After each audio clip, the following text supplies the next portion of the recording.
Good morning, everybody. It's Dawg Knight at the Dawg Knight channel and the Morning Night Live. I am having some minor internet issues today, so we'll see if this fixes itself or we'll just see what happens. Oh, looks like my stream health just went back to normal. So there we are. Hey, let's play the intro so that I know what the hell I'm doing. So see you in about 30 seconds. Ladies and gentlemen, coming to you live from the Lucky Dog studio in a hidden location somewhere in the upper Midwest of the United States of America, it's a brother making his own way but with all the wrong opinions. Welcome to the Morning Night Live with your host, yours truly, Dawg Knight.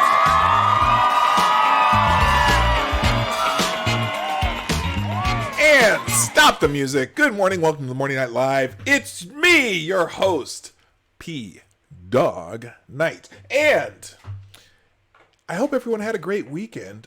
People are strolling in slowly, but I am going to give credit where credit is due. First in the stream today was Corbin, a.k.a. C. Thomas, Gulf City Peasant. Good morning, sir. Thank you for being here, as well as, oh my gosh, let's see. Rolling Bears, Sarah, Chicago, Mike, and that's all in the chat so far, but there's more people watching. Ginger Snap, hello, how are you doing? Jason Burns, hi there. So, excuse me, I do have my cup of Respirations coffee, although I wish I had put some bourbon in it this morning because I have a little cough today. And you know, alcohol is a great suppressor of the cough, but I'm going to avoid that today because I have other shit to do. Remember, I'm about to go on vacation, which brings me to my programming note. So, I've been working hard to figure out what I'm going to do while I'm on vacation because I do want to still stream. I'm going to be on the West Coast, so I'm going to have to do it at 7 in the morning local time. But I'm also having an issue. I can't stream from my phone. And so I'm taking my computer equipment with me, but it's just going to be a matter of what I get done. So what I may do is I may tape a couple shows and just do them as like premieres at that time in the morning. I don't know what I'm going to do. I know once I get to Vegas, I'll do shows from Vegas because obviously Lady Boomer is very experienced with me doing shows in the morning, but my son and grandma aren't. And since we're going to be in Airbnbs on some of these trips, I don't know if I'm going to do a show at 7 in the morning every day. We'll see what happens. But so what's going to happen? Starting on Wednesday of this week, the official show won't be at the official show. I'm just going to take those vacation shows and I'm not even going to count them in my count. They're just going to be extras. So there'll be the Morning Night Live extra. Should be the same time that you're used to, but it could be a combination of tape shows versus live shows. Who knows? But we'll just do what we do. So hopefully I'll figure it out. And by next year, hopefully by the next time I take a vacation, I'll have 1,000 subs and I can live stream from my phone. And then I won't have any problems because I won't have to bring a bunch of equipment with me on the road. So there it goes. Anyway. And let's see, just a couple other people showed up too. Good morning, Duck Dog and DL Freighter Watcher and Seamus Derby. Dawg, make a hot toddy bourbon, lemon, honey, cinnamon, and hot water. All the stuff for a cough or a cold. Yeah, no, that is my favorite remedy for a cough and cold. You know, in the winter time because I usually don't get cold in the summer. I usually have allergies. I don't know what this cough has been ongoing for a while. I don't know if I should get that checked. I don't know. It hasn't been serious though. It's usually just because I have phlegm in my throat or something. Anyway, MC's in the house. Hammer time. Good morning. All right, let's get started because first of all, let's just get started the news right away because I got quite a few articles here and then we're gonna do our normal Twitter trends. But the first one, even though my title says something about bakeries, because there's a couple different bakeries in the news over the weekend. Right now, the first thing I just want to mention is kind of a sad story, but thankfully, this gentleman is okay. Big Papi, David Ortiz, in stable condition after being shot in the Dominican Republic, agent says. He was ambushed by a man on a motorcycle in Santo Domingo, Distrito Nacional. Big Papi, a.k.a. David Ortiz, is in stable condition after being wounded in a shooting on Sunday in his home country, according to the former Boston Red Sox Sluggers agent, Fernando Cuza. Ortiz, 44, was ambushed by a man who got off a motorcycle and shot him in the back at nearly point-blank range Sunday night in his native Dominican Republic, authorities said.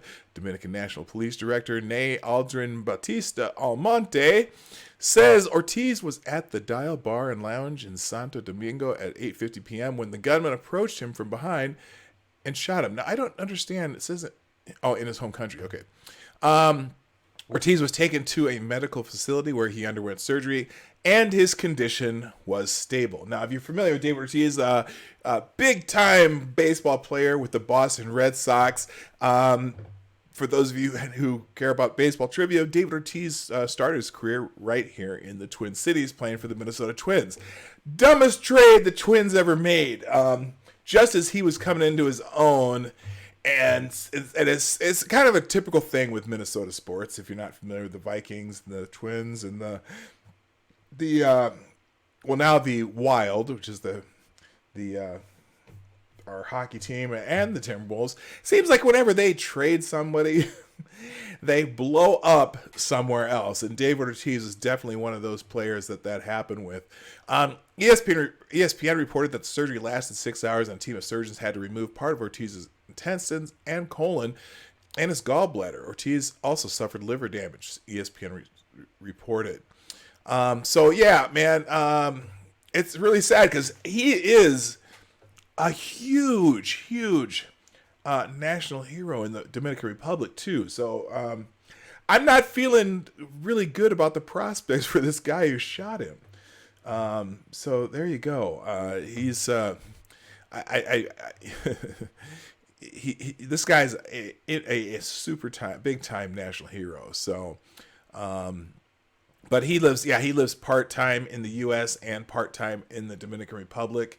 Does a lot of charity work down there, and it's unfortunate. So anyway, so let's talk about a couple bakeries today, because a couple bakeries are in the news over the weekend. And the first one is, if you're familiar with Gibson's Bakery, I don't know if you heard this story. I know maybe if you were watching, if you happened to watch part of Monkey in the Morning, they talked about it a little this morning. But a jury award Gibson Bakery $11 million against Oberlin College. And then the punitive damage phase starts tomorrow, which could increase the damages to $33 million. Now, here's the story. I don't know if you're familiar with this story. Well, here, let's go here. According to the jury in the Gibson Bakery versus Oberlin College case has reached a verdict. According to our reporter in the courtroom, the jury awarded $11 million. Here are the details. Well, then they just detail out who each person in the lawsuit will get from the suit. Meredith Raimondo was held liable on the libel and interference with business relations, but not intentional infliction of emotional distress. By stipulation, the college is responsible for any amounts awarded against her, so she will not pay anything out of pocket. And legal intervention is the place where this case came from. Okay, so here's what happened in this case. This bakery has been there over 100 years, and they do a lot of business with Oberlin College. They're right across the street from Oberlin College. So a lot of people go in there to buy shit, okay? They buy baked products and wine, and they sell whatever. What happened was there were 3 students in the bakery that got caught shoplifting. And also, one of them got caught trying to use a fake ID to buy wine. And so the people in the bakery, I don't know if they detained them or whatever, but so these 3 students, and they happen to be students, Americans of African descent. So the bakery caught them, and the kids got arrested, and everything was fine until these students at the university decided that this was a case of racial profiling. So these students at Oberlin College decided that they would protest the bakery. And this professor, or actually I think she's the dean of students. Her name again is Meredith Raimondo, was kind of leading the charge, and she was out there in front of the bakery, the Bullhorn, and she was sending out emails and flyers about this, and labeling these people as racist. In fact, one of the flyers, I wonder if one of the flyers are on this page. I'll show you one of the flyers anyway. Let's get in the background here. All right. So first, from the start of the case. Okay, hang on. Let's see. Hang on for a moment.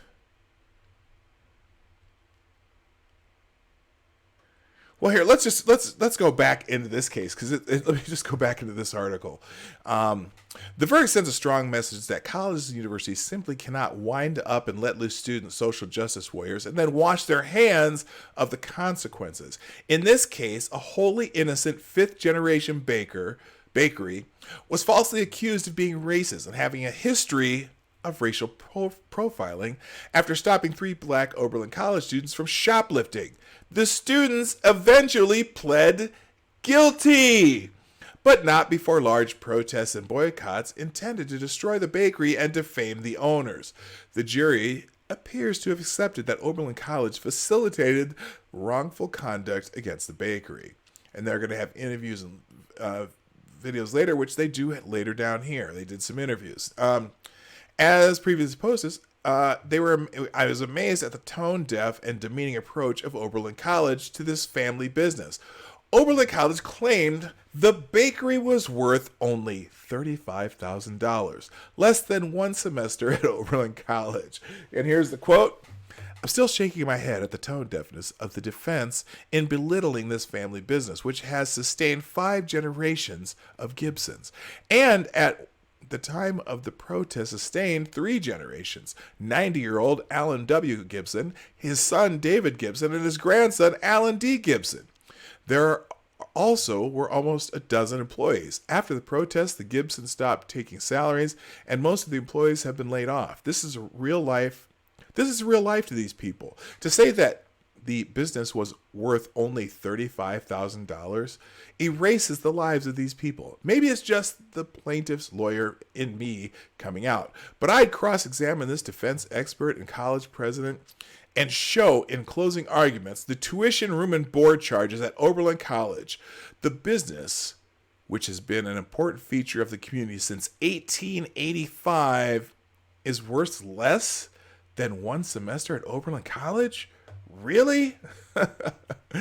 And the case is bigger than just this case. It reflects higher education's disconnect from the lives of most Americans. First, from the start of this case, I have questioned the aggressive and demeaning attacks on the Gibsons as a defensive strategy. There's no evidence that the Gibsons did anything wrong, unless you consider stopping people from stealing something wrong. That lawful act of protecting one's property nonetheless has devastated a 5-generation business because of Oberlin College racial politics. Gibson Bakery survived 2 world wars, the Depression, the turmoil of the 1960s, and so-called Great Recession, but it may not survive Oberlin College's social justice warriors and their faculty and administrative enablers. If the jury understands this, the other piece of the case falls into line, factually and legally. Second, I never cease to be amazed at the arrogance of the college community as reflected in the defense that Gibson Bakery was close to worthless. It's the arrogance of the credentialed. A business that's in its 5th generation and that currently supports 3 of those generations is something of value. A business that employed almost a dozen employees prior to this incident is something of value.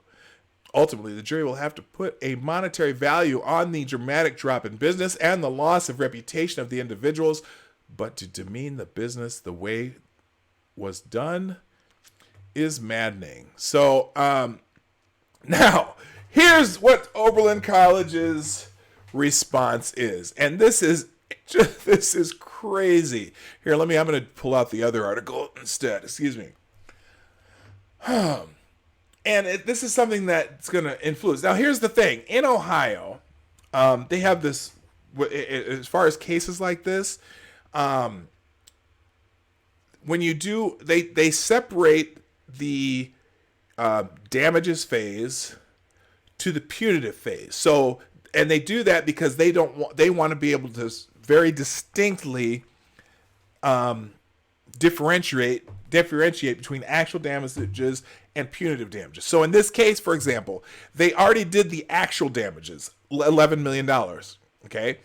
Now, then a few days later, the case is not over after actual damages. They get to now deliberate on punitive damages. During this process, Oberlin College decides to respond after the actual damages, but before the case is done. And so here's what's happening now. Oberlin College mass email criticizing jurors could influence punitive damage hearing.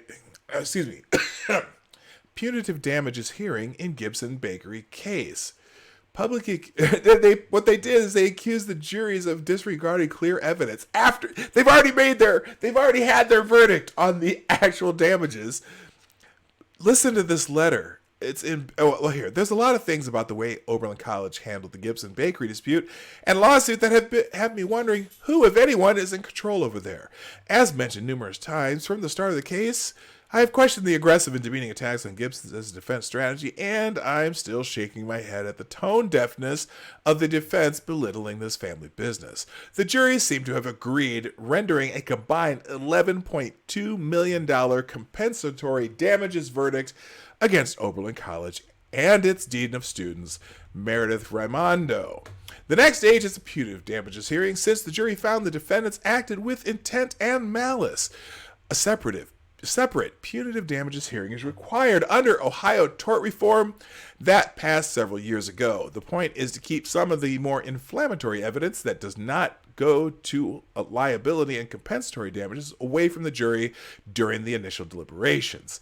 That additional evidence relevant to punitive damages could include information such as to the wealth of the defendants, but also additional information supporting the need for punishment. In this context, there is nothing more baffling than a statement sent to the alumni after the verdict by Donica Thomas Varner, Oberlin College's vice president and general counsel. She's an attorney. You got to listen to this letter. The statement was contained in a mass email sent to alumni and possibly others, criticizing the jury verdict and repeating the same stale defenses that failed at trial. Emphasis added. Now, here's the letter. Listen to this. This is amazing. By the way, good morning. Good morning. Necro, I see you came in. And Marsupial Gaming, how you doing? All right, here's the letter that Oberlin College sends out in the middle of the case before they have punitive damages. Now, punitive damages probably, if you think about it, okay, so you got punitive damages coming up, which could triple the amount, of the overall verdict. Right now it's at $11.2 million. So this could end up being at $33 million when it's all said and done. In the middle of the punitive damages part, they send this email to Oberlin alumni. Dear members of the Oberlin community, I am writing to update you on the lawsuit that Gibson Brothers, Inc. filed against Oberlin College and Vice President and Dean of Students Meredith Raimondo in the Lorain County Court of Common Pleas in November 2017.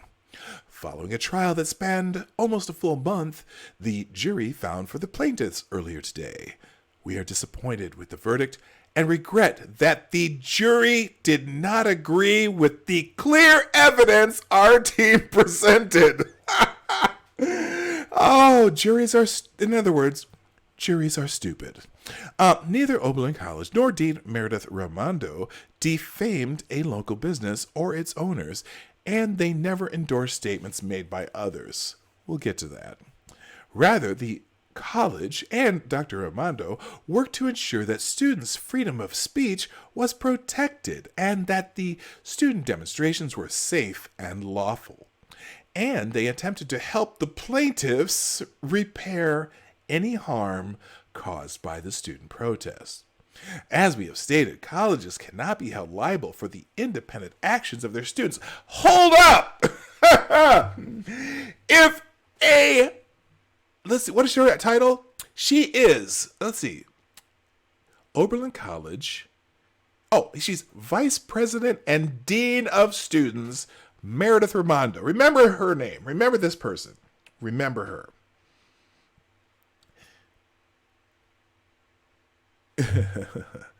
As we have stated, colleges cannot be held liable for the independent actions of their students, unless you're the ones egging them on. Dr. Raimondo. Institutions of higher education are obligated to protect freedom of speech on their campuses and respect their students' decision to peacefully exercise their First Amendment rights. Oberlin College acted in accordance with these obligations. While the jury seems to think that you didn't and already awarded an $11.2 million verdict in compensatory damages, and they're still deliberating to find out if you learned anything from the fact that you've lost this case. Apparently, sometime between the compensatory damages and the punitive damages, you haven't learned a damn thing. It would have been best to shut your mouths, but you didn't. While we are disappointed with the outcome, Oberlin College wishes to thank the members of the jury for their attention and dedication during this lengthy trial. They contributed a great deal of time and effort in this case, and we appreciate their commitment. Our team will review the jury's verdict and determine how to move forward. Maybe if you should have reviewed the jury's verdict before you wrote this dumbass letter. I am dumbfounded. Now, hang on a second. I got it. I need something. I need some soothing. Where the hell is my... Oh, no. Oh, that's what I closed. I didn't want to close that. Hang on. All right. I need... Just plug your ears for a second. Just for a moment. Plug your ears. Oh, what the hell's going on here? There you go. All right. There we go. Oh my goodness. My head hurts just thinking about this Oberlin case. Let's see. Let's go back to we'll do the funk today because of the wonderful things he does. We're off to see the wizard. Okay, plug your ears because there's gonna be a little blast for just a second. Nope, here I staved it off. Hang on. All right, now we'll put this up to 50. Let's go here. And, that might be too loud. Let's just try. We'll find out in a second.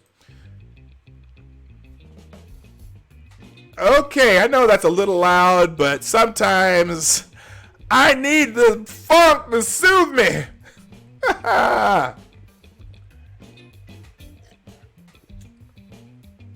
Aha. All right, now if it's really too loud, y'all gonna have to tell me. Let's see. All right, I'll turn it down so it's not so loud for me. But I'm just gonna talk over it. y'all can tell me if it's where. Let's see how my monitor's looking. How's my monitor looking? That one's okay. Audio output. Oh, I have that one. Okay. All right.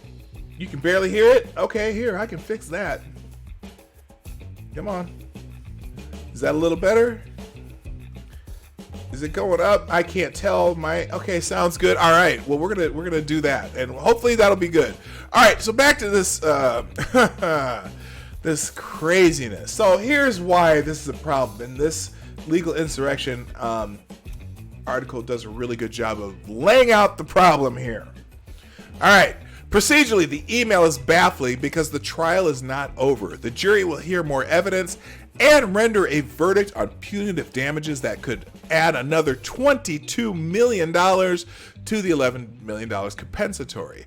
The objective in any communication at this sensitive stage must be to first do no harm. That's how Scott Wargo, Oberlin's spokesman, handled it when he contacted me and another media and other media after the verdict, indicating the college had no comment on the jury verdict. They should have just stated no comment. But no, they write this letter. Ain't going to help them at all. Wargo's statement was the professional response one would expect in this circumstance, so why are others at the college not heeding that basic corporate communication strategy? Anyway, it's just nuts. Why would they put out this letter? That can be brought into the punitive phase. Unbelievable. Anyway, so that's what's going on at one institution of higher education, because they're all smoking pot, they're all higher, and they're dumb. They just don't know what they're doing. Anyway, all right, let's move on to it now. I said there's 2 bakeries in the news, and the second bakery should be familiar to you because they've made huge headlines over the last few years, but apparently they have not left the crosshairs after 2 major legal victories. Yes, third discrimination suit filed against Masterpiece Cake Shop. You know, I swear, this Masterpiece Cake Shop in Denver, Colorado, these dudes are getting some major, even though they're getting some major blowback from certain communities, they're getting more free advertising than ever you want. They're the Steven Crowder of bakeries, man. They are the Steven Crowder of bakeries. Real quick, let me do this. I think there's a super chat, which is available in the links down below, the Streamlabs super chat. Thank you, sir. C. Thomas. $2 super chat says, fuck Oberlin College. Those entitled, low IQ, snobbish prats.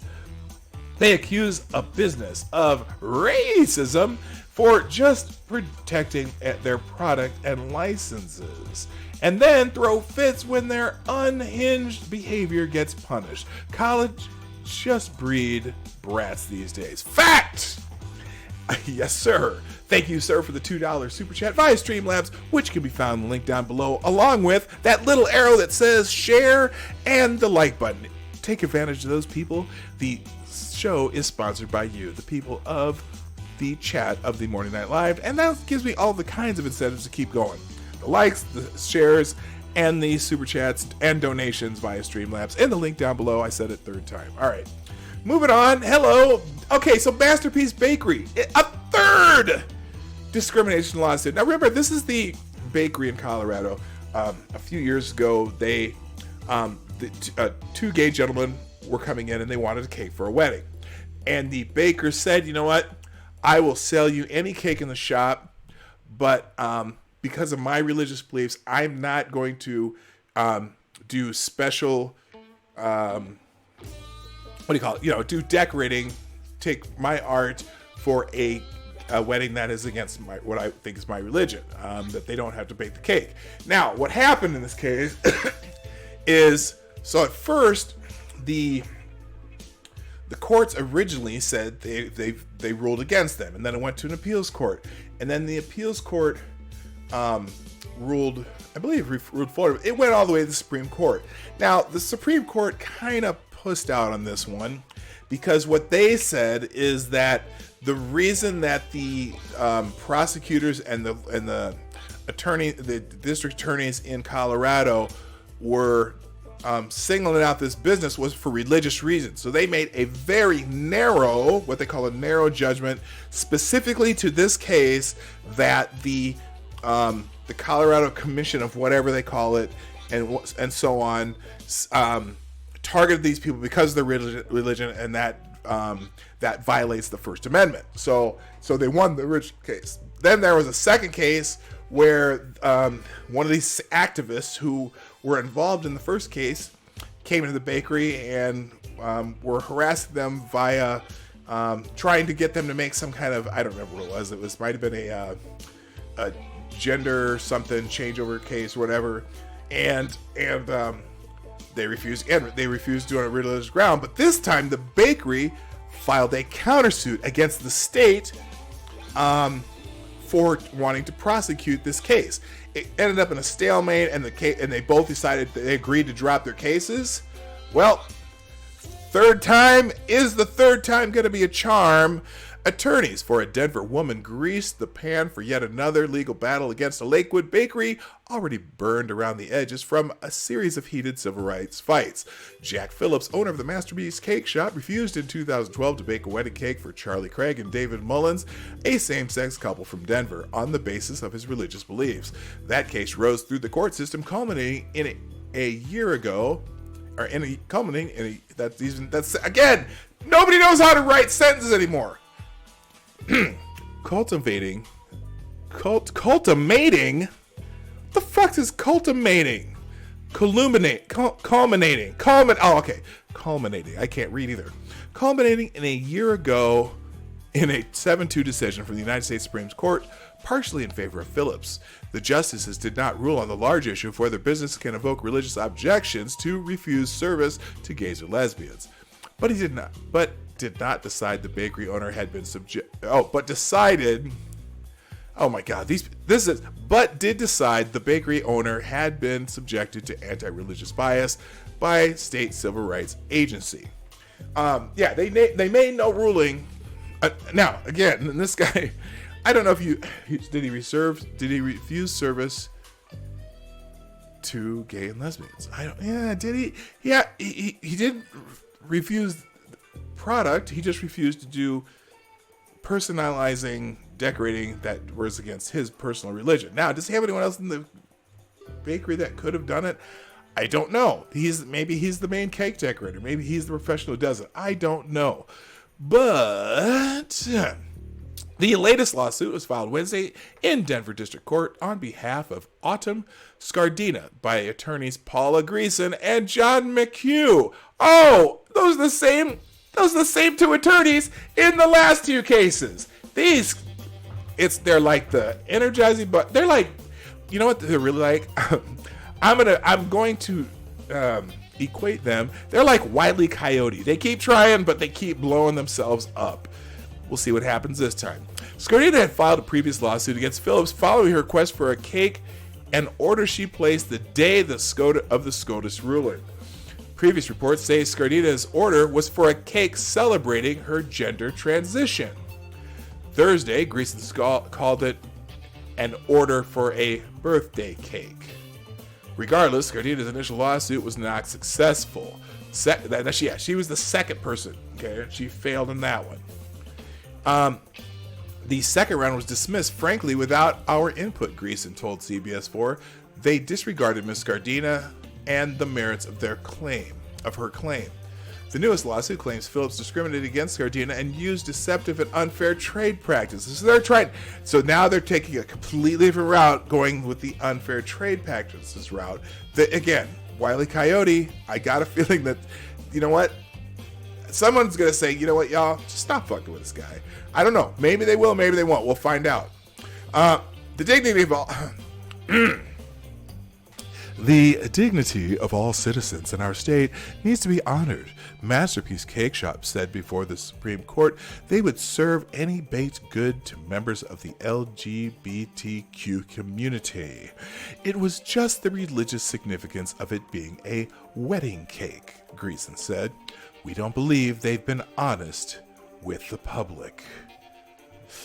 In the complaint text, Scardina's attorney cite testimony in previous court proceedings. Mr. Phillips, for himself and on behalf of Masterpiece Cake Shop, confirmed that they would happily make the exact same cake requested by Ms. Scardina for other customers. Phillips' contact at the bakery Thursday said he suspected further legal activity was cooking. They keep sending people in trying to get this guy to refuse service so they can sue him. What they're trying to do is they're trying to pull a Mazza on him. Just harass and harass and harass until they can get him shut down. They want him to not be able to have a business anymore. When clearly, is this the only freaking bakery in Denver? You know, I'm sorry. Here's what I would, me personally, okay? If I went into a bakery and the motherfucker at the counter said, I don't serve black people, I'd be like, okay, fuck you, bye. There's plenty of bakeries around. And because I don't, even if I won a lawsuit against them, I'm never going to buy a shit from them again anyway. Maybe I'll tell my friends, hey, don't go in that bakery. He ain't gonna serve black people. I'd be like, no. And I might be mad, but damn, he won he's won twice. But again, who knows? Maybe the third time's a charm. I don't know. Hell, hey, I just noticed Jaeger Pony, you're here. Good morning. I think I did say hi to Necro. I think, did I hit everybody so far? I'm kind of there. Let's see. I'm just catch up in the chat here too. He wouldn't make a cake for the wedding he served gay people before. Yeah, it's like I said. Even in the case that he won in the Supreme Court on the very narrow victory, very narrow premise, he even told them they could buy any cake in the store. He would serve them. But he didn't feel that using his artistic talent to create it for a gay wedding he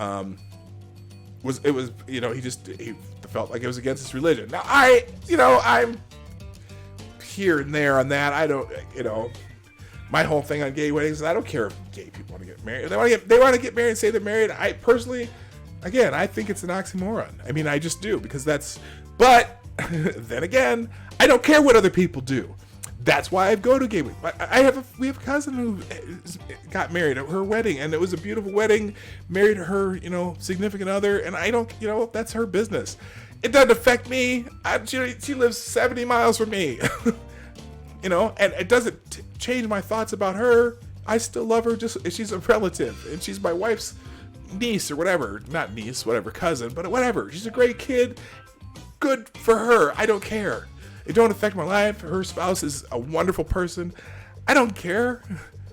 Even though my personal thoughts on it are like, I don't understand it, but I don't care. I don't care to understand it. But if this guy has religious beliefs that tells him he's not going to do that, I don't. What am I going to do? Make him bake a cake or go somewhere else? I don't know. You know what? It's tough. My mother, protested in the 60s. My mother had to sit on, when she went to Fisk University in Nashville, Tennessee, she had to sit in the back of the bus. Is that the same thing? I don't know. That's the city public accommodations. It's not a private business. If YouTube doesn't have to accommodate people because of their political beliefs, I don't know. Everyone's fighting back and forth on that.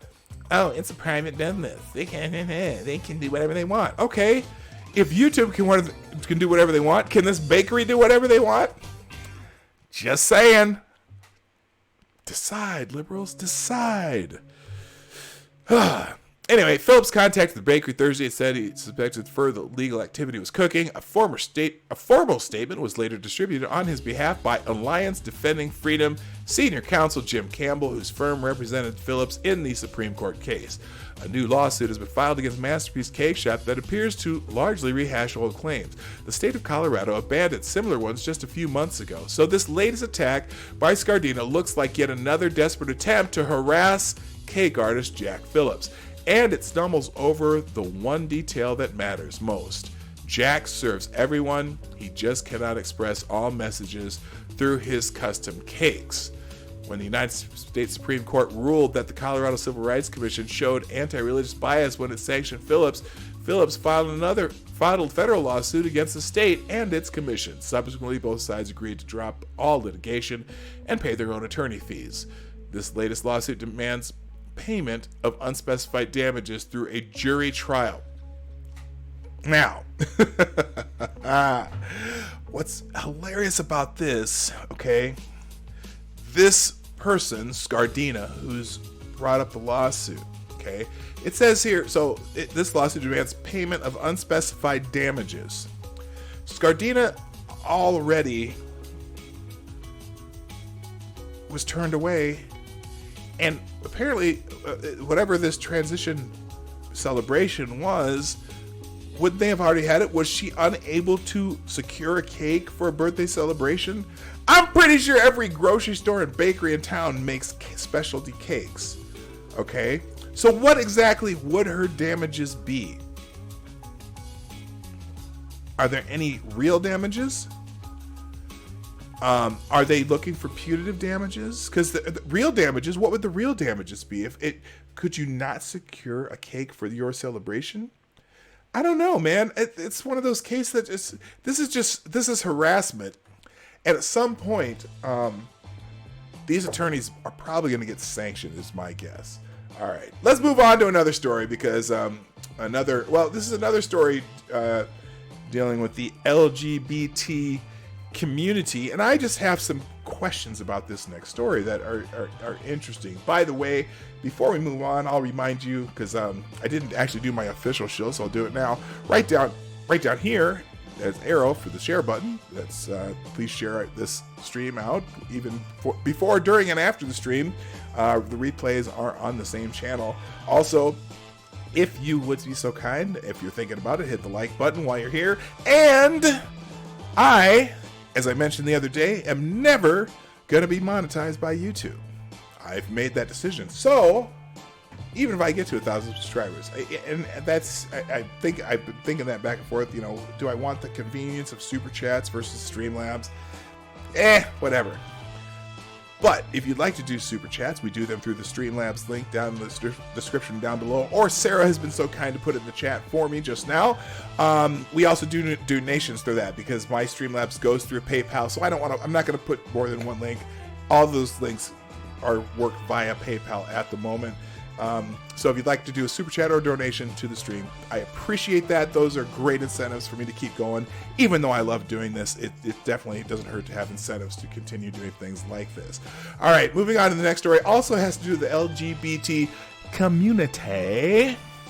Now, this is a story that I kind of didn't hear a ton about this story over the weekend, and I'm trying to figure out why, because I think it's a story that I think's important and whatever. And you would think that this type of story would be huge news all over the world. Okay.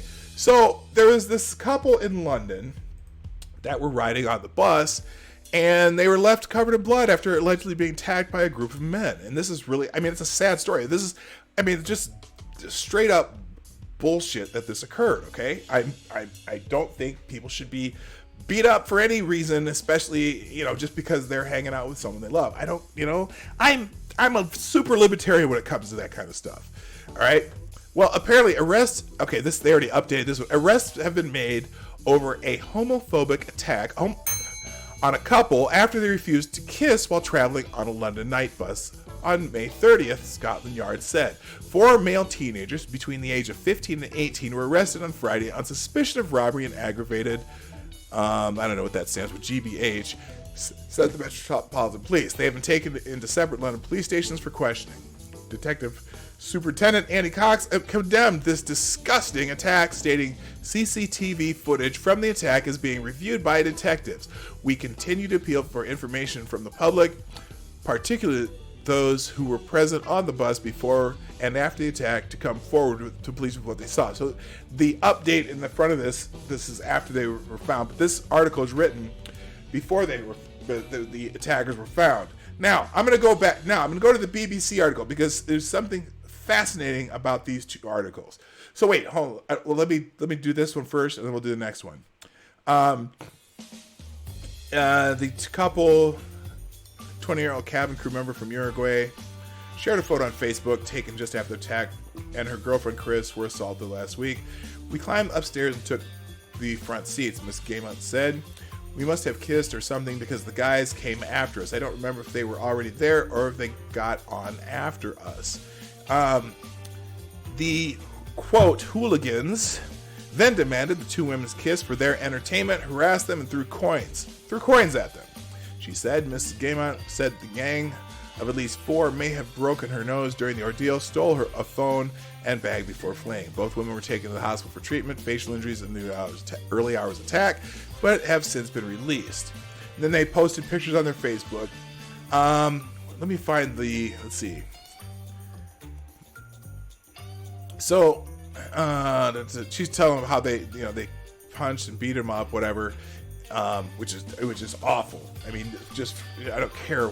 Leave people the fuck alone.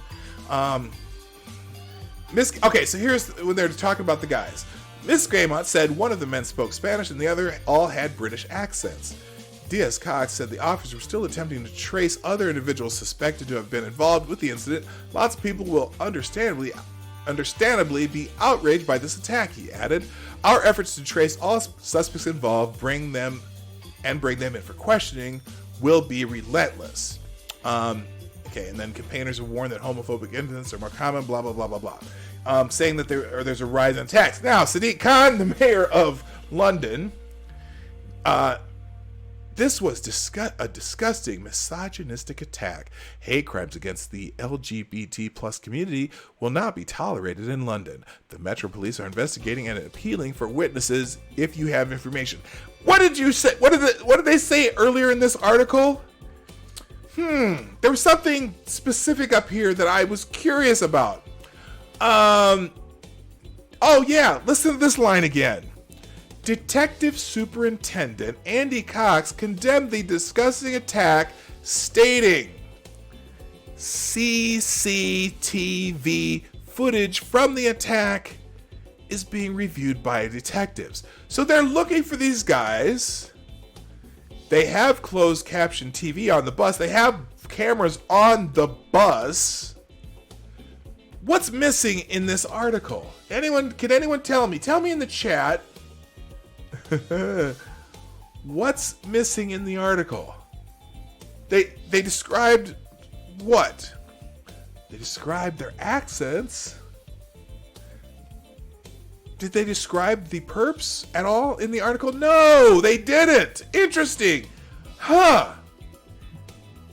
So I go to the next article. This is the BBC article. 2 women said they were subjected to a homophobic attack and left covered in blood after refusing to kiss on the bus. Same article. A group of young men began harassing them when they discovered the women were a couple, asking them to kiss while making sexual gestures. 4 male teenagers between 15 and 18 have been arrested. They are being questioned on suspicion of robbery and aggravated grievously bodily harm. And then saying they were being attacked because of their sexuality. I'm scrolling down. Let's see. Nothing here. Asked whether or not the attack, nothing there. Andy Cox described the attack as disgusting. Earlier, police said they were following up on CCTV footage of the assault. The cameras, the video of the assault. Miss Gaymont added the gang of at least 4 men might have broken her nose during the ordeal. Okay, that's one of the men spoke Spanish, the other had a British accent. Yep, there we go. And bus operator Metroline said that there was CCTV footage of the attack, and it was cooperating with police. They make this plea to help the police if you were a witness, and yet no description of the assailants. Interesting. Now later, this attack is a shocking reminder that even one of the world's most accepting and celebrated cities, there's still work to be done to protect LGBT people from harm. I don't disagree with that. Figures from the 2008... Okay, and then they talk about how the figures from the 2008 Met Police showed that attacks on London's LGBT community have almost doubled since 2014. I'd be very interesting to find out where these attacks happened most often. And I'm not saying that it's about... I see you saying stuff about it's being Muslims. Maybe it's just... They seem to be importing people from a lot of societies who have different thoughts on the LGBT community. And I don't want to make that about the religion, even though it kind of is. I mean, it's the culture, okay?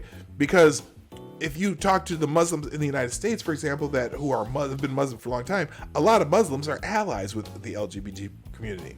However, more recent imports are not. So there's a culture difference between an American or a London Muslim who's been there for years and years and years and years versus the immigrant Muslims who come from a completely different culture. And there's all kinds of these attacks happening on people in London. The knife attacks, the acid attacks, the attacks on gays and lesbians in London. The perpetrators are often the new immigrants who come from a different culture. So you got boys between the age of 15 and 18? Are these just, your regular... Guess what?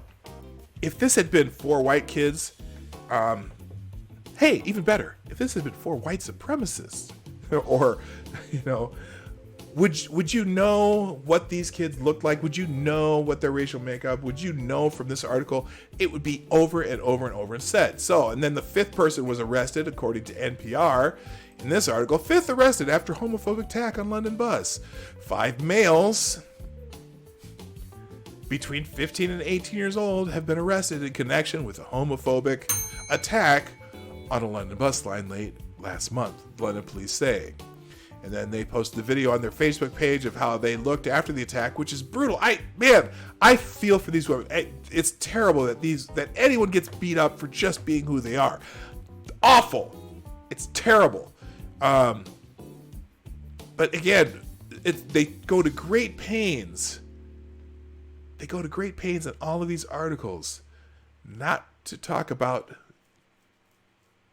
this, ever describe the assailants other than males 15 to 18. You know damn well. In fact, well, if it's in the States, if they were white or they were black, it would be told immediately. But it would not be. They would hide as much as they can about them if it were immigrants from a certain race or whatever. Although, unfortunately, in our media, it would get out eventually. And they keep talking about how these kinds of crimes have risen since 2014. How much has immigration risen in Europe since 2014? From communities that refugees, sometimes just economic migrants, but from parts of the world where there's a completely different culture when it comes to these kind of things. So, it's a sad story, but man, it's funny they're not giving us the details. And have you heard much about this case? This is the last article I've seen from this is June 8th. It'll be interesting to see if they, and they're minors, so they'll probably never show the pictures of these kids. But how often are you going to get 5 kids, 15 to 18, throwing coins and then going and beating up somebody? It's just, that is absolutely a cultural thing. So Sadiq Khan, as you're talking about how here, this was disgusting, a misogynistic attack, hate crimes against the LGBT community will not be tolerated in London. Yeah, I don't know. You got all the studies out, but I'm not buying it, Sadiq Khan. I think you know. I think you do. Anyway, I'm trying to be so careful not to be Islamophobic, because everyone, you don't want to be Islamophobic. I'm not being Islamophobic. I'm culturophobic. Okay? I live and work with plenty of people who practice Islam, who are Muslim, they're just my neighbors, man. Love them like any other neighbor. But when you have people coming from completely culturally different countries on a large scale, then you begin to have problems. Sorry, it's the truth. Okay? It's not about the Muslims. It's about the culture of where they came from. Maybe practicing Islam in a little bit different way than my neighbor over here that practices Islam in the United States and is culturally American. So just saying, it'd be interesting. Boy, when these guys go on trial, it'd be interesting if we ever see them. Some of them, well, and I don't know what the rules are in London either, in Europe, in England. I don't know what the rules are as far as showing perps after trial. Yes, if we see Tommy Robinson hanging out outside the trial, then we'll know. God. Anyway, next article. I'm running long today. I got another one from Legal Insurrection talking about Trump drops tariff threat as Mexico agrees to take strong measures to stem the tide of migration. This is being done to greatly reduce or eliminate illegal immigration coming from Mexico and into the United States. At the end of May, President Donald Trump threatened to impose tariffs on Mexican imports if our southern neighbor did not do more to stop the surge of migrants headed toward the border. Looks like it worked because Trump announced on Friday that he has dropped the tariffs as America and Mexico reached a deal. I noted on a May 31st blog that Trump is a businessman. He asks for the moon and negotiates downward. We all do that when we want to make big purchases like a home or a car. And sometimes it works. Donald Trump, here is his tweets. I'm pleased to inform you that the United States of America has reached and signed an agreement with Mexico. The tariffs scheduled to be implemented by the U.S. on Monday against Mexico are hereby indefinitely suspended. Mexico, in turn, has agreed to take strong measures to stem the tide of migration through Mexico and our southern border. This is being done to greatly reduce or eliminate illegal immigration coming from Mexico and into the United States. Details of the agreement will be released shortly by the State Department. Thank you! And then Mexico will try very hard, and if they do that, this will be a very successful agreement for both the United States and Mexico. And then more tweets. He's pretty happy about this. Now, so the State Department released the U.S.-Mexico joint declaration last night. There is a place you can read it. In fact, what I'll do is I will, let's see, can I copy this? Copy link address. I'll put that in this chat if you want to see the actual agreement. Boom, there you go. And in a joint statement released by both countries late Friday, said that Mexico agreed to increase enforcement to curb irregular migration, including deployment of its newly created National Guard throughout the country, with a focus on its southern border with Guatemala. On Thursday night, Mexico's foreign ministry said it would deploy up to 6,000 National Guard troops. The U.S., meanwhile, said it will immediately expand the implementation of the existing migrant protection protocols across the entire southern border, returning asylum seekers to Mexico, where under international law should be the place that the Guatemalans are seeking asylum. Not the United States, but the first country where they'd be eligible for asylum, which is Mexico. But no, they got the lawyers from the United States that are down in Mexico giving them the little letters telling them how to apply for asylum in the United States, and only 1 in 10 is actually eligible for asylum. But I digress.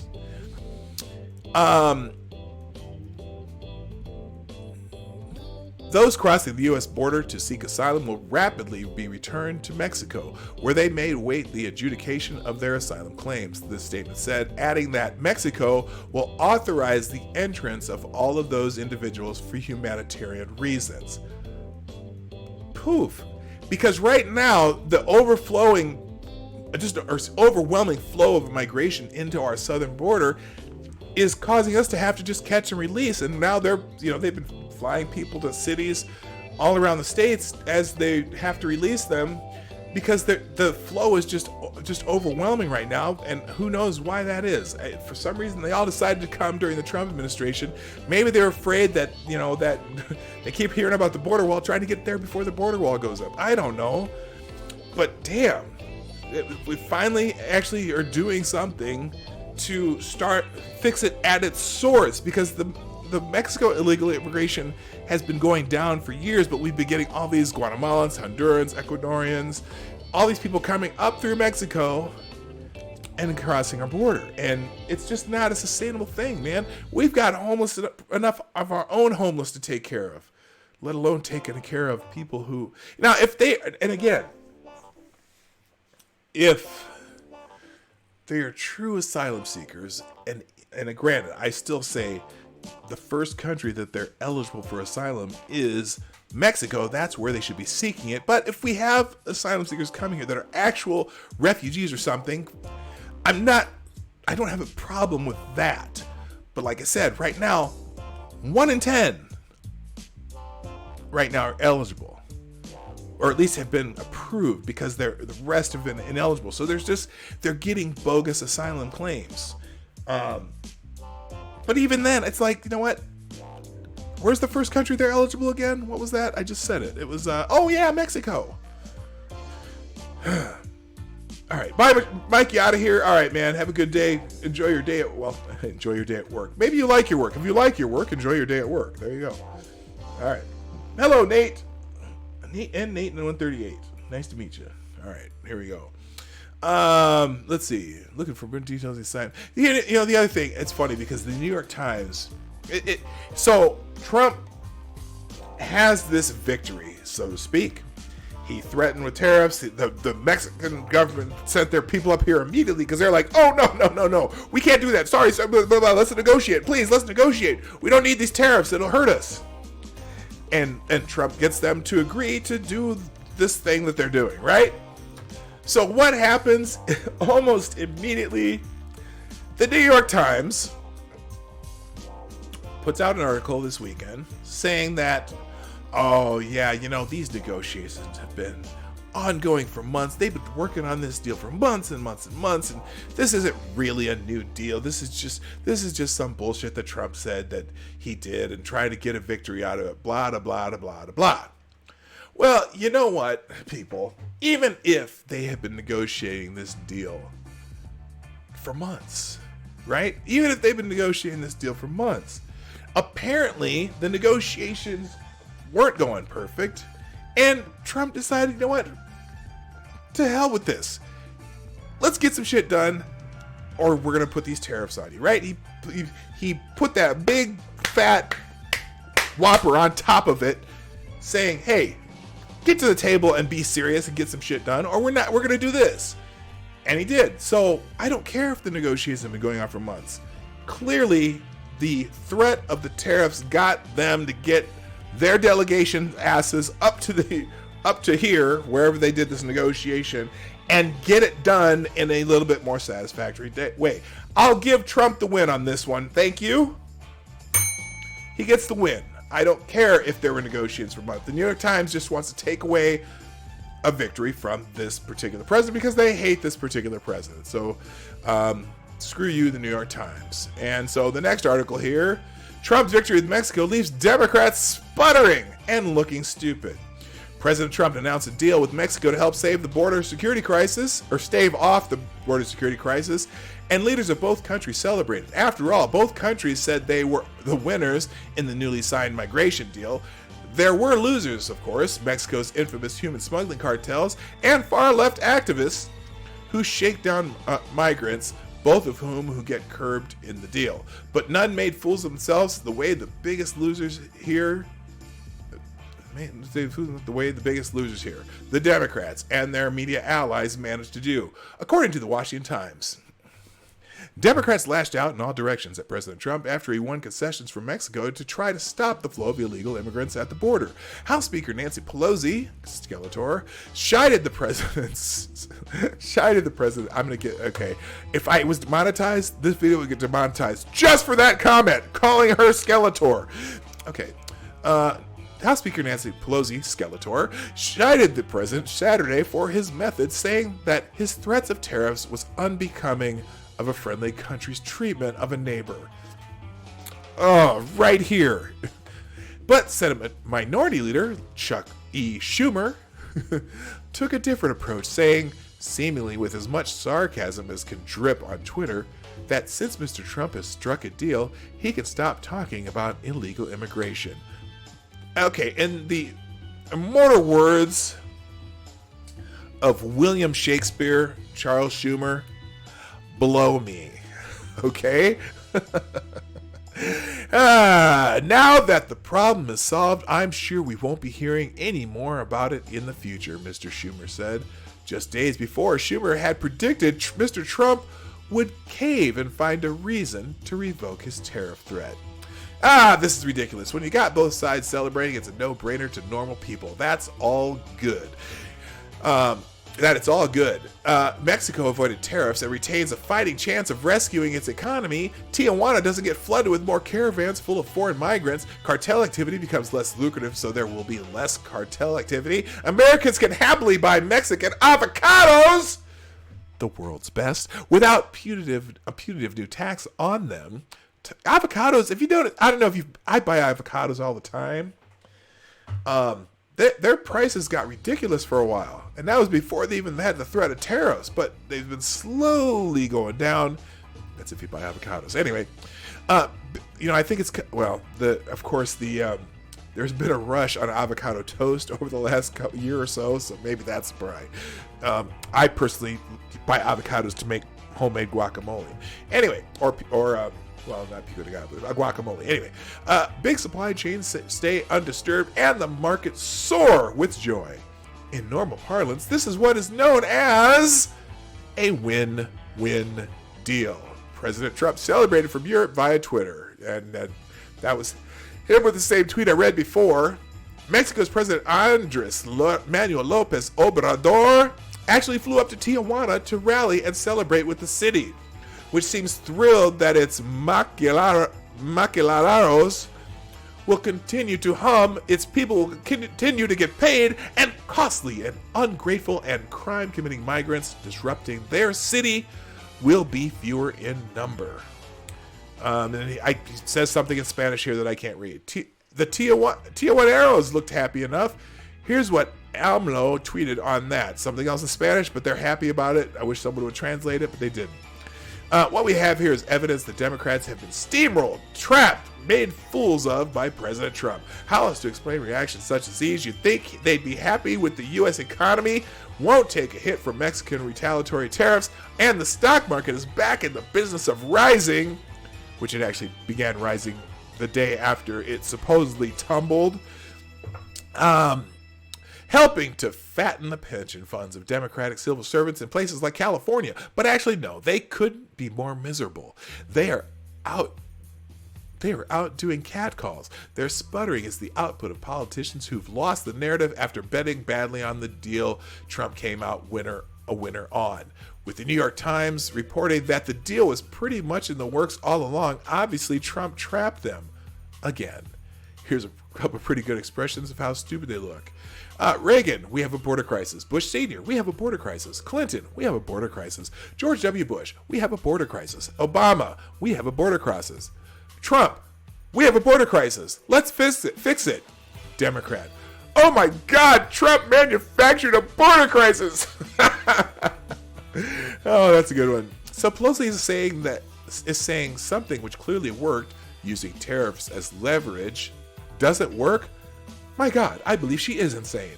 He finishes, there are no fools like old fools. These leftist gerontocrats, whatever the hell that means, just don't seem to know him very well. So anyway, yeah, Trump gets the win on this one. Good for him. Me, not Trump fan, but he's definitely growing on me. And it's just funny sometimes when I get to actually, it's funny. I find myself defending Trump all the time because, hey, sorry, despite his very unique style, I'll just leave it at that, he seems to get shit done, so good for him. Let's see, do we do this last one? Well, I got two more. Maybe I'll save these for tomorrow. I am doing a show tomorrow, even though I have a flight at 3 o'clock. I'm doing my show tomorrow. So, by the way, so my flight, I'm looking forward to this trip, by the way. As you know, I'm going on vacation. And as I mentioned earlier in the show, programming note that I may or may not be doing shows on the road, but I'm just going to consider these as extras. I will resume my actual daily show. Why is my phone not working? Hang on, I gotta turn off an alarm that won't turn off and it won't shut up. And shut up, phone. There we go, dismiss. There we go. All right, I will resume my regular show 2 weeks from tomorrow. However, I will be doing shows while I'm on the road. Some of them will be taped, some of them will be live, but I will announce them each day, and I'll just call these extras. And then we'll be, when I get back, the Friday when I get back, I'm going to celebrate my 100th official show.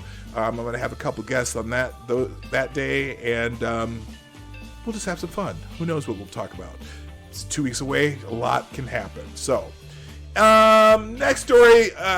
Will I do these next two stories, or should I do Twitter trends? I'll do these next two stories because I like them. They're both interesting, and then we'll just do a real abbreviated Twitter trends today. Let's see. Hang on. Oh, by the way, where am I going? Did I tell you where I'm going? My son graduated from college, as many of you already know, and we gave my daughter the option where she wanted to go when she graduated, and she chose Paris, so I didn't go on that one because we couldn't afford to send us both. But it was fun for her and my wife and her grandmother. And then this trip, we asked my son, and we're like, oh, hey, where would you like to go? We took your sister to France. Where would you like to go? And we're like thinking he'd say someplace exotic or whatnot. And he says, my son got the opportunity to study abroad in Denmark. a couple summers ago, and then his senior year for spring break, his girlfriend was studying abroad in Italy, so he got to go to Italy. So my son says to us, "Well, I've been to Europe. Can we just go maybe drive down the West Coast?" Oh, kids these days, so spoiled. But no, he's not spoiled. He just happened to be a smart kid and got some opportunities. But so anyway, we're gonna drive from Portland to San Diego, over to almost a 2-week period, and then drive from San Diego to Las Vegas, where a bunch of his friends are gonna meet him there, and we got him a separate hotel room for that one. Is in a different place where we're staying, and so we're gonna just be driving down the coast with me and my wife and my son and grandma. She's gonna fly out from San Diego, and then we're gonna drive from San Diego to Vegas, spend a few days there, and then come home. So it'll be a fun trip. Hopefully, it's interesting. Oh, DL Freighter, thank you so much for being here. I appreciate you coming on today. So, all right, moving on. Why the IG report on FISA abuse will unleash Barr's investigation of Spygate. If you're not familiar with this, so we're waiting for the Inspector General report to come out on the potential abuse of the Foreign Intelligence Surveillance Act. Okay. And so here's what's happening. The closing of the final Inspector General investigation into the Russian collusion investigation promises to open the floodgates for previously undisclosed information and indictments. The forthcoming report of the Office of the Inspector General on potential Foreign Intelligence Surveillance Act abuse, I just said that, it's the same thing, will finally unleash Attorney General William Barr. And when it does, watch out. For the past month, conservative pundits have predicted the ever imminent dropping of the Inspector General Michael Horowitz's report on his investigation into the circumstances surrounding FISA surveillance of former Trump campaign advisor Carter Page. Remember Carter Page? Remember how this thing all started with Carter Page? And the Mueller report it mentions him, but supposedly this whole thing started with Carter Page, right? Whatever happened with Carter Page and all this? Notice he never got indicted for anything. Nothing whatsoever. Just weird. That's how they started this all. Horowitz's report will likely provide new and damaging details surrounding the FBI use of the FISA court to spy on Page. More importantly, the conclusion of Horowitz's probe frees Barr to conduct a broader and more exacting investigation into all aspects of the Russian collusion hoax. Barr revealed this during his interview last week with CBS This Morning. CBS This Morning's Jan Crawford. In his hour-long interview, Barr made several points clear. First, Barr confirmed that Horowitz's investigation focused on a discrete aspect of the Russia collusion investigation, the electronic surveillance of Page. Barr had previously stated that he anticipated receiving Horowitz's conclusion concerning the propriety of the FISA process targeting Page in May or June, which makes the fevered prediction that Barr had already had the IG report less impressive. Second, Barr explained that the norm for the Department of Justice was for investigations to be put on hold while the Office of the Inspector General conducts its review. Barr had suggested the same in his testimony last month before the Senate Judiciary Committee. During that hearing, on Special Counsel Robert Mueller's report, Barr praised FBI Director Christopher Wray and the FBI line agents, stressing that the potential overreach involved a few people in the upper echelons of the Bureau: Comey, McCabe, Strzok, Page, Bruce Orr. Stressing that the potential and the Department of Justice. Those people are gone now. Comey, McCabe, Strzok, Page, although she's only been demoted, and Bruce Orr, who has been demoted.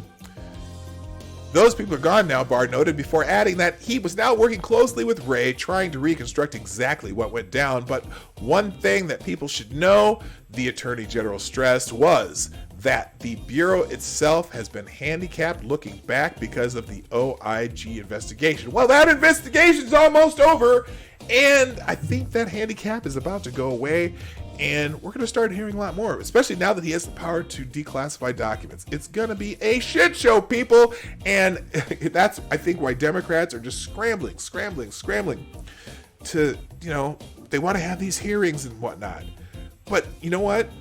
I just have a feeling, I felt this all along, because so many things were just missing in this whole thing.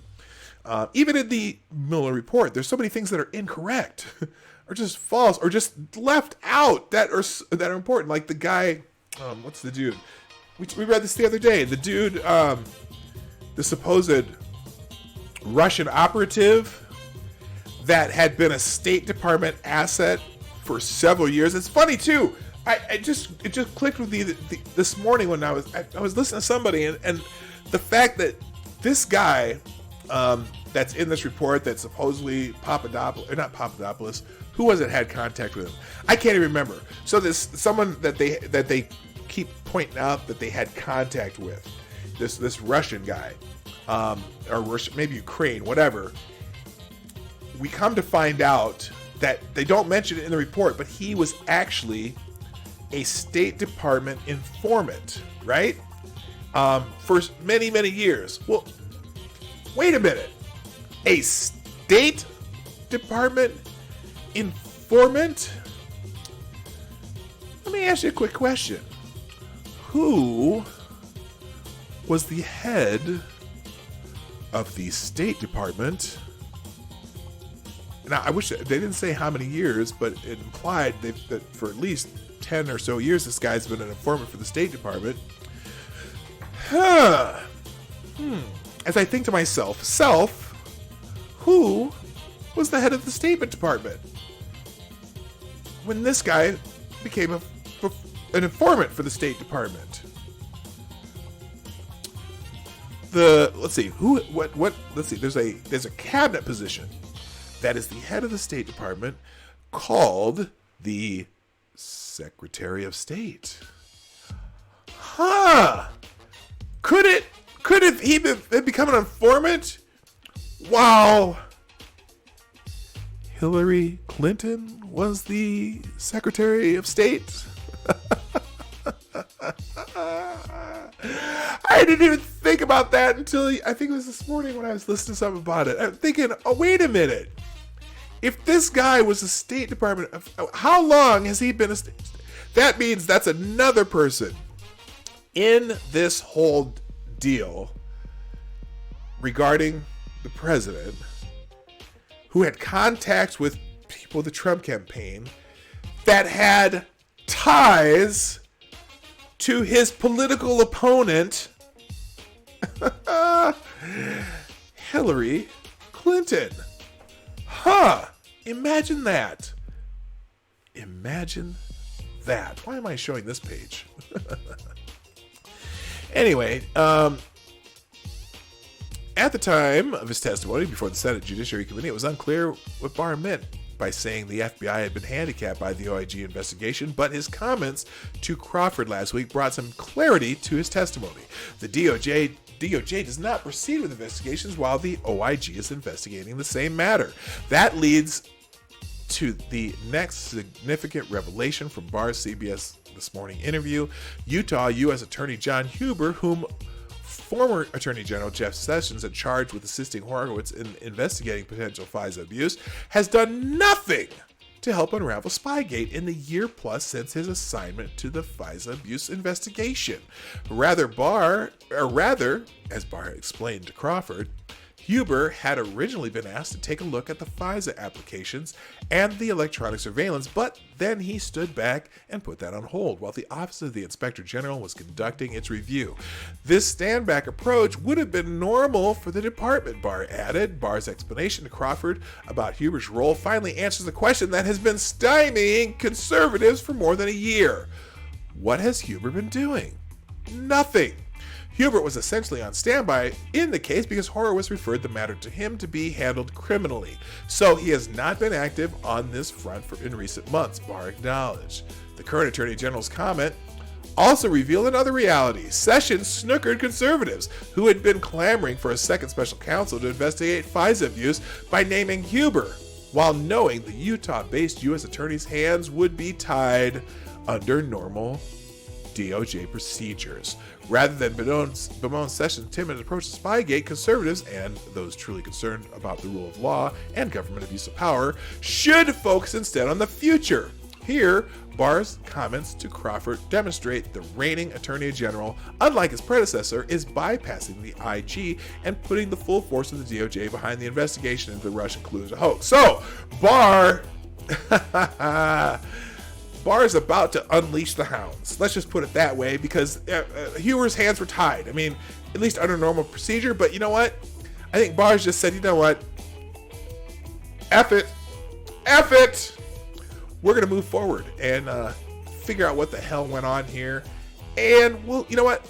I can't guarantee heads will roll, but I can guarantee that they're going to at least finally look at something that people have been talking about before. All right, now, last one today is something that I've talked about several times. Remember, we were talking about how the George Soros and the Justice Democrats and several other sources were spending their money on prosecutors. They decided to they try to influence our elections, but they're trying to influence it on the state level, especially when it comes to prosecutors. So when we were looking at, for example, Kim Fox, George Soros put from Chicago, the Jussie Smollett state's attorney, George Soros, $400,000 to her campaign. The Dallas the Dallas district attorney, who said that he was no longer going to prosecute property crimes if the total losses were less than $700. Also, George Soros funded. Now, Soros is spending $1 million on VA prosecutors' races. Now, let me just get something out of the way, because anytime you mention Mr. Soros, it becomes kind of it's a conspiracy theory and blah, blah, blah, blah, blah. Well, this is not a conspiracy theory. This is based on what they've found, okay? Soros has funded far-left district attorney prosecutor candidates for years. Spends $1 million on the Virginia prosecutors' races. Liberal billionaire George Soros has continued his bid to overhaul the criminal justice system in the United States by pouring nearly $1 million into local Virginia prosecutor races to prop up far-left candidates. Soros' most recent round of donations include $580,000 to Parisa Dengani Tafti, a candidate from Arlington County Commonwealth's attorney, and almost $400,000 to Steve Descana, a Fairfax County Commonwealth attorney candidate for their June primaries.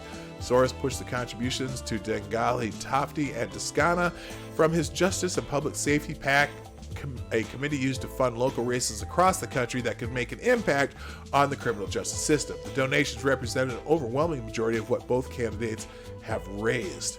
Soros, who's quietly flooded local district attorney and prosecutor races for some time now, puts his preferred candidates at a major money advantage for such a race. Soros typically sets up a pop-up PAC in states where races are taking place in order to push their money into back their candidacies. Again, one of these online outlets that can't write a sentence. At the conclusion of the race, any remaining money in the PAC's coffers is refunded, and the PACs often shut down. And same thing with Keith Ellison here in Minnesota. Soros put a ton of money into his race here. They're basically doing an end around on the law by putting these super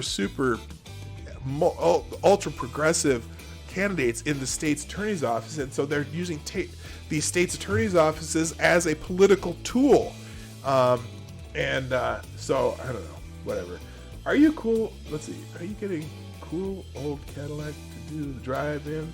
I would suggest Cadillac. No, we're actually going to take. We've rented a Jeep Grand Cherokee, I think. One-way trips are really expensive in rental cars too, but of course it's 2 weeks too, so that it would be expensive either way. But no, we're doing a Jeep Grand Cherokee. Easy for me to say. Hey, how you doing, Johnny Hellcat? I don't know why my chat refreshed. That's weird. It just all of a sudden refreshed on its own. All right. So that's it for the stories today. Yeah, Soros is here's another case.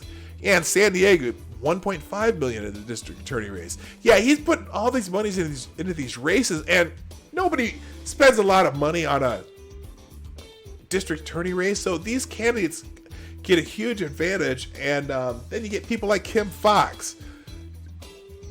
Ugh. She was a nightmare, and the people of Chicago can't stand her now. She ain't, by the way, I don't think she'll ever get reelected, but you know, Chicago, you never know. You just never ever know. So there you go. Alrighty then. I only got a little bit of time left for Twitter trends. Let's just see what the top things are, and then we're gonna get out of here, because just because it is. Let me see real quick. Thank you. By the way, those of you who have retweeted or tweeted out the show today, thank you, Necro. Thank you, Rolling Bear, Sarah, and S Derbs. I can't remember who S Derbs is. It's a different name in my chat, but please remind me who S Derbs is. I always forget. I'm sorry. But anyway, oh, wow. Now, how did that happen? Oh, no, S Derbs sent me the Big Poppy article. Okay. All right. But thank you guys for doing that. I really, really appreciate that.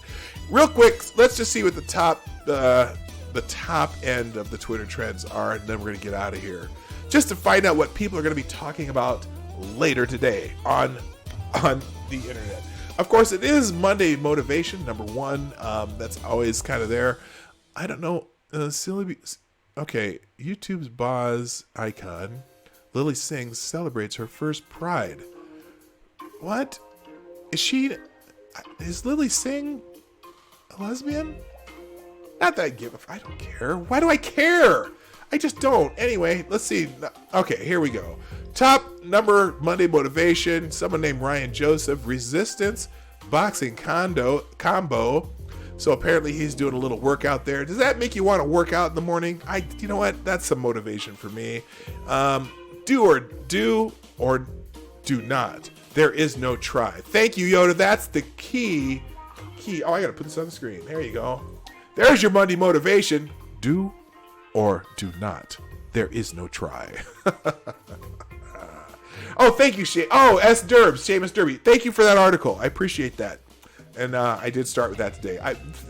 Now, why did that not click in my head that S. Derbs is Seamus Derby? That's silly effing me. Okay. All right, that's enough for Monday Motivation. Number 2 on the trends today. JKR euphoric. I don't know what. We all deserve Jungkook in our lives, but life is unfair. JKR euphoric. What? I don't know what Jungkook is, unless it has something to do with... does it have something to do with K-pop? Because I see a lot of Korean people, so I'm moving on. Number 3, Tom Cruise. Hey, did you hear about this?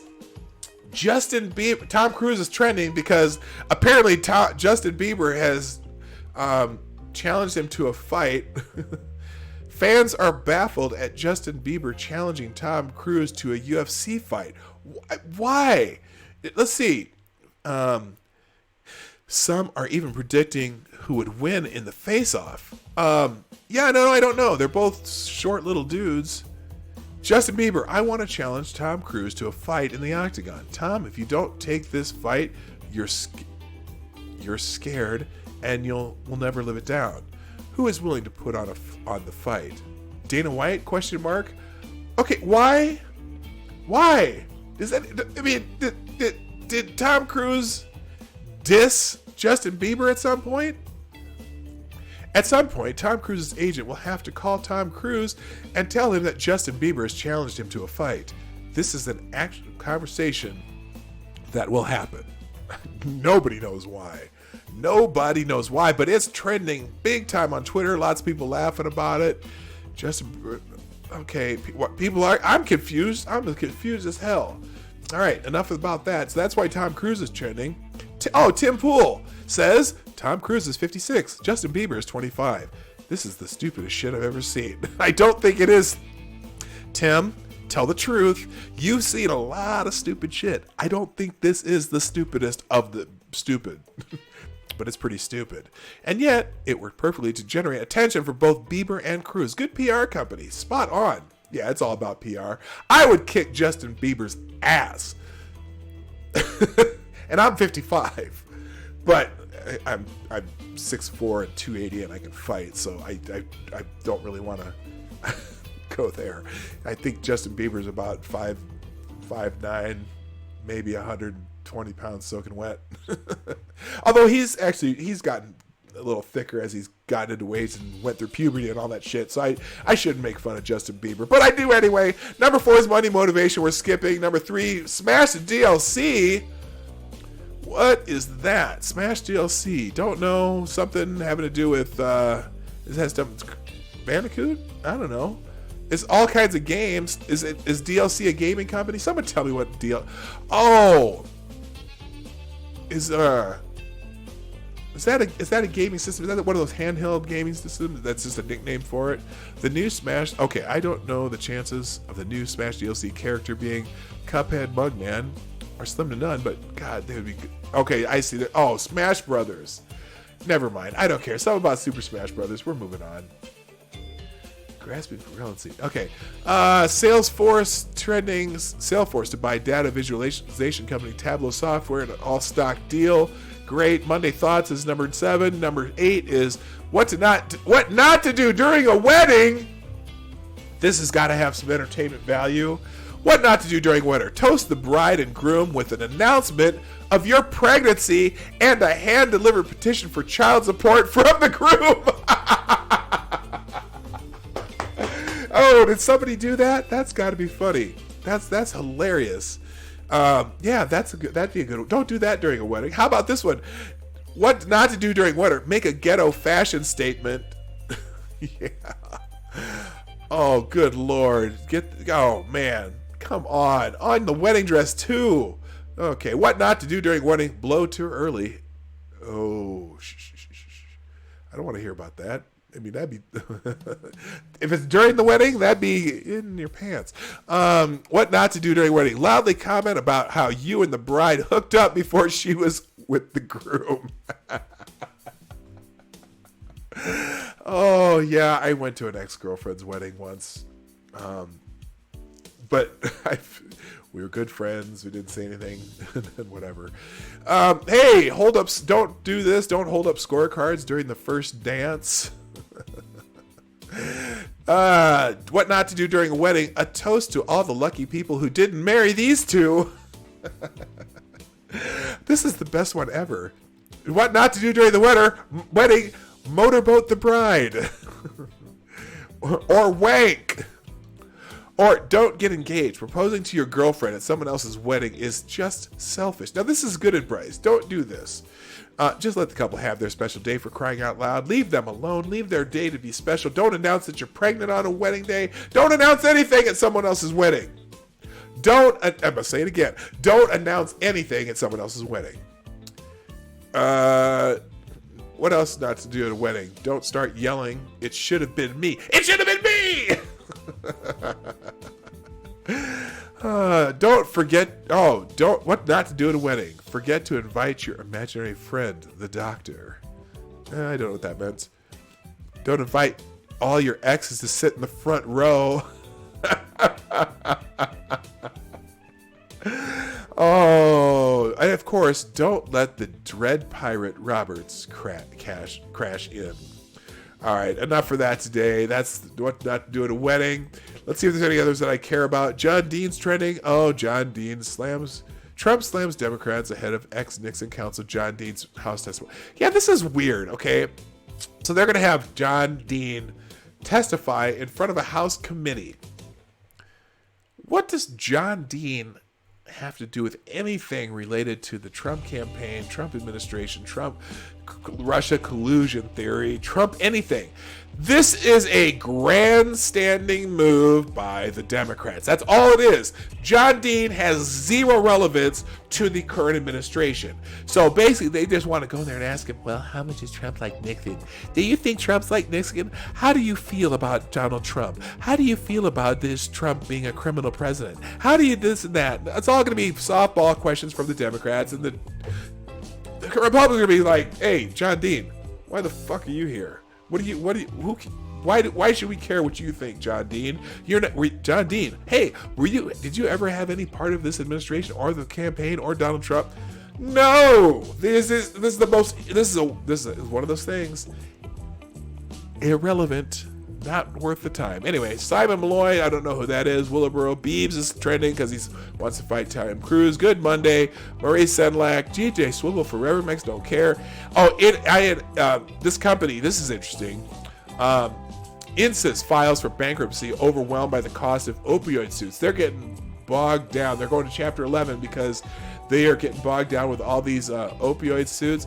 They filed bankruptcy protection after agreeing to pay hundreds of $millions to settle a probe by U.S. prosecutors over the promotion of its highly addictive opioid painkiller. Court papers filed Monday in Delaware by the drug maker, whose former executives were convicted of bribing doctors, list at least $175 million in assets and $262 million in liabilities. Chapter 11 protection will allow the company to keep operating while it devises a plan to pay its obligations, including to the U.S. Justice Department, and to divest its fentanyl painkiller Subsys. So yeah, they're the makers of fentanyl. Got sued up the Wang and the Justice Department. Basically, they're filing bankruptcy, so that's why they're trending. Last two, Hyungs, don't know. And then the last ending one is the Equal Rights Amendment is trending, and I'm not sure why. Here are the 13 states that haven't ratified the Equal Rights Amendments, also known as the states that keep fucking America up. I gotta go back in because I don't know if they've changed it, but it would have to be re-ratified. And you got to get, what, 2/3 of the states or 3/4 of the states to ratify it. Here's our piece from last night's Equal Rights Amendment. John Oliver did something last night. I don't care.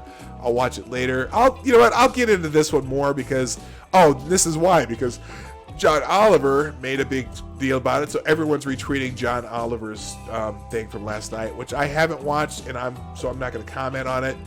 I kind of think that and it's funny because, okay, so the last time this went round was like the late 70s when it didn't get enough to pass as an amendment.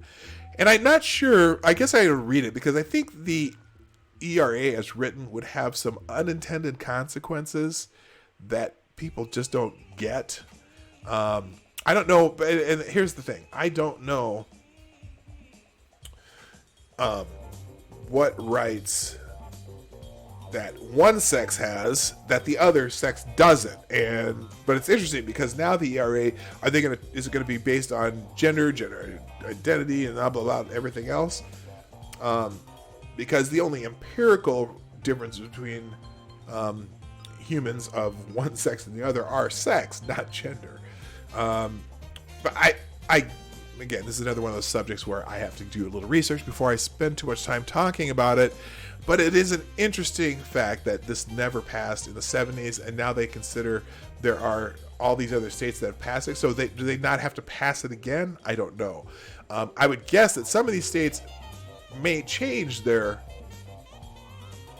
vote to ratify it, and some may change it otherwise. So, for example, I would be shocked if, say, I don't know, Virginia may change theirs, but then again, you might see Nebraska and Kansas change theirs, or North Dakota and South Dakota, or all these western states that are all red now, completely red state. Who knows? I guess I'm gonna go watch this later, and maybe I'll report back on it tomorrow. And for that, after all that, ladies and gentlemen, this could be the end of the Morning Night Live today. Not could be, it is. Thank you for being here today. Enough of the Twitter trends. We're here every day, Monday through Friday, 10 a.m. Eastern, 9 o'clock Central, 2 p.m. GMT. For those people in the world who use GMT, because Greenwich Mean Time, you got to add or plus whatever number of hours. You know how it works if you're not from here. And before you go, if you haven't already done so, please hit the like button down below. Please hit the share button. Share this out, especially after the fact. So other people can see what we do here, and maybe they'll join us in the chat one day. Also, if you're so inclined, want to throw something in the tip jar, the Streamlabs link is in the description down below. We use Streamlabs for both super chats and donations to the show. If that's completely up to you, I appreciate all of you who do that. Great incentive for me to keep doing this, but I still love doing it, so I'm going to keep doing it anyway, but that definitely gives me a little more incentive. I appreciate all of you so much. I hope you enjoyed the funky music in the background, and hope you had some fun today. Again, programming note, this week starting on Wednesday, just look for the notifications, see what happens. Sometimes it'll be a pre-recorded, sometimes it'll be live, just depending on where we are. But I'll try to put something out each day. We'll give you updates on our little drive down the West Coast. The funny thing is, it's a completely unplanned trip other than the starting point. We know what day we're going to start in Portland. We know what day we have to hit San Diego so Grandma Kay can fly back to the Twin Cities. And we know what day we're going to hit Vegas and how many days we're going to be there. Everything else is just going to be random sightseeing, stopping randomly along the way. Although we are going to stop in Long Beach to visit my mother, who lives in Long Beach, but other than that. So hopefully I'll have some footage from that, or we'll just do some live shots periodically while we're on the trip. And definitely in Vegas I'll do live shows, even though it's got to be at 7 in the morning for me. Oh my gosh. Anyway, thanks for being here. I really appreciate you guys. My name is Dawg Knight, and I'm out of here. Bye-bye. Hey, this is Dawg Knight, and I want to thank you for joining me today on the Dawg Knight channel. Before you go, if you like what you saw and you're not already subscribed, please make sure that you hit the subscribe button down below, and definitely click that bell that pops up afterwards so you'll be notified when I post new videos or when we go live. I broadcast my live show, The Morning Night Live, Monday through Friday, 10 a.m. Eastern, 9 o'clock Central, and 2 p.m. GMT. A special thanks to all supporters of this channel who share our videos on social media and who make donations through our Streamlabs link in the description below. Thanks again, and until next time, I'm Dawg Knight, and I'm out of here.